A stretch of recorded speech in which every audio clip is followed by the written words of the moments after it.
Bonjour tout le monde et bienvenue sur Boursicole, le podcast de l'indépendance financière. Cette semaine, je t'ai demandé sur mon compte Instagram, Idéaliste 2023, ce que tu aimerais écouter et tu m'as répondu que tu voulais un épisode pour te motiver. Alors je m'exécute.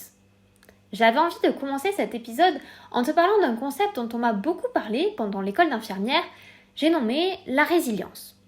Pour ceux qui ne savent pas, la résilience, c'est la capacité à rebondir. Un peu comme un matelas sur lequel tu te jettes afin de tester quand tu débarques dans un hôtel la literie pour tes vacances et que tu veux voir s'il s'affaisse sous ton poids ou pas du tout. Ben là, c'est le même principe. C'est ta capacité à reprendre ta forme initiale après un événement important. Après un choc, il te faut savoir qu'il existe 3 façons de réagir. Tu as celui qui va au combat, qui affronte son agresseur, affronte le problème et se bat bec et ongle.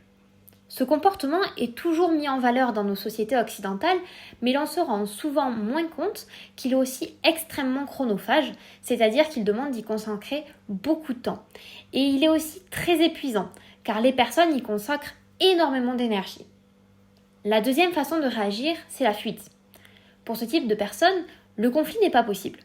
Elles partent du principe qu'elles ne sont pas capables de gagner contre l'événement extérieur, et donc elles vont essayer de sauver leur peau en s'éloignant de la source du désordre. Ce comportement est très instinctif et relève vraiment de l'instinct de survie. La troisième façon de réagir est de ne rien faire. C'est typiquement l'état de sidération. Ton cerveau est incapable de réfléchir et tu ne bouges pas. C'est comme quand tu consommes trop d'électricité chez toi, en branchant le lave-vaisselle, la machine à laver, que ton ordi et ton téléphone sont en train de charger pendant que toi, tu te sèches les cheveux, ou bien que tu es en train de faire une partie de jeux vidéo avec tes potes en ligne et que là, bim, d'un coup, coupure de courant, les plombs sautent. Qu'importe la façon dont tu réagis, l'important c'est que tu comprennes ton mode de fonctionnement afin que tu puisses prendre conscience des risques. Si tu affrontes toujours le problème, tu risques de t'épuiser tant sur le plan physique que sur le plan mental. Avec la fuite ou la sidération, tu peux par la suite t'en vouloir de ne pas avoir réagi.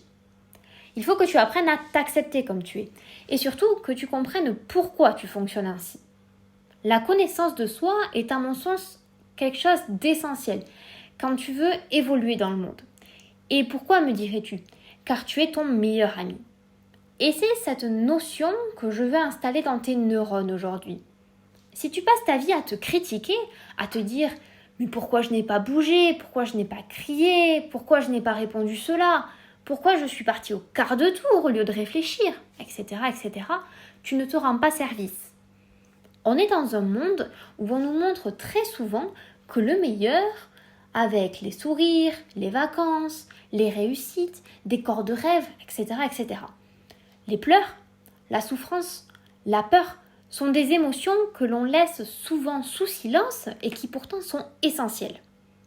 Je ne sais pas si tu connais le film Vice Versa, mais il illustre parfaitement mon propos. Toutes les émotions vivent en toi et chacune a sa place. Aucune ne compte plus qu'une autre. Et justement, en nous montrant que le positif, on nous apprend que ce qui est perçu comme des émotions négatives, entre guillemets, c'est-à-dire bien souvent la colère et surtout la tristesse et l'anxiété, ne doivent pas exister. Alors que justement, il te faut apprendre à les vivre pleinement. Les laisser vivre en toi, c'est le premier pas vers l'acceptation. Si tu ne fais pas ce pas, elles vont toujours rester en toi, tu vas tout faire pour les cacher, mais à la moindre embûche, elles vont remonter à la surface et t'envahir sans que tu ne puisses réfléchir à autre chose.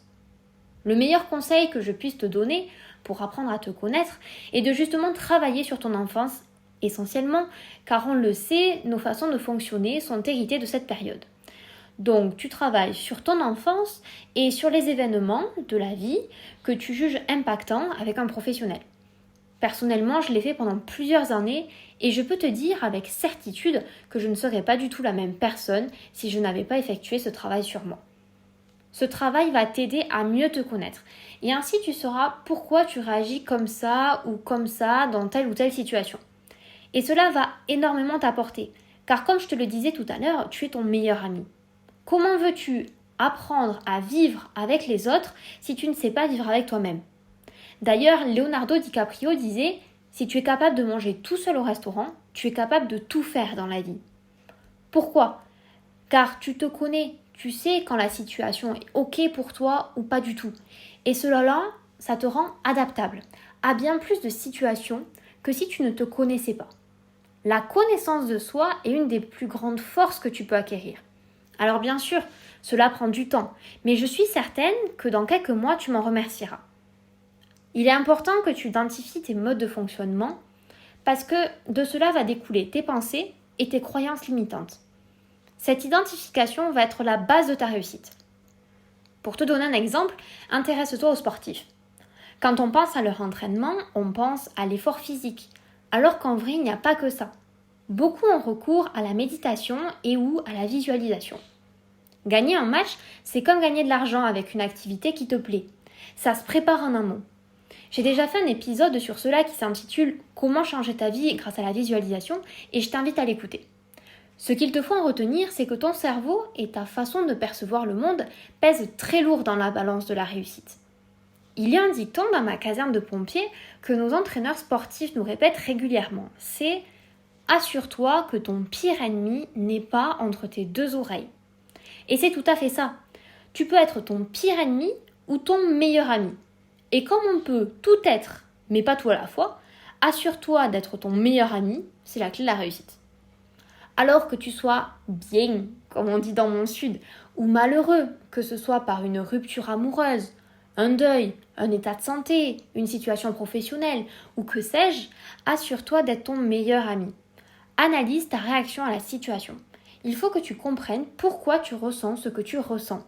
Pourquoi tu es dans cet état émotionnel. Quand tu l'as analysé, essaie, si c'est quelque chose dit de négatif, et je mets bien évidemment entre guillemets, car rien n'est négatif, essaie de le vivre pleinement. Autorise-toi à pleurer à chaudes larmes pendant 3 heures en regardant un film d'amour et en mangeant des glaces au chocolat.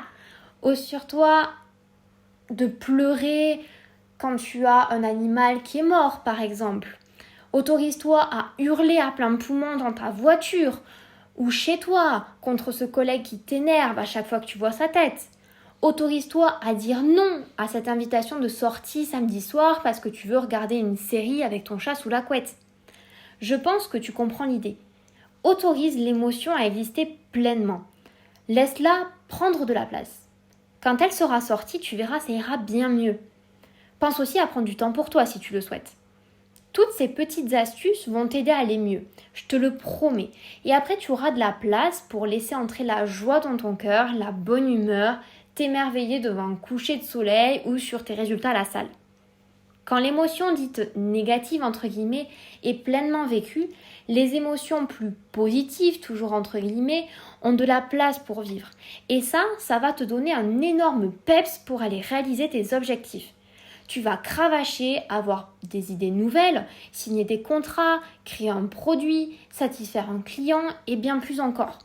Dans tous les cas de figure, tu vas y arriver, je crois en toi. Et pour m'aider à croire en moi et en mon projet qui est de mettre l'éducation financière à la portée de tous ainsi que le mindset gratuitement, loin des formations payantes à 3 ou 4 chiffres, je te laisse t'abonner, mettre 5 étoiles et en commentaire, ça aide vraiment Boursicotte à être mieux référencé. Retrouve-moi dès à présent sur un autre épisode ou dès lundi prochain pour le nouveau. D'ici là, je te fais plein de gros bisous et je te souhaite une belle journée.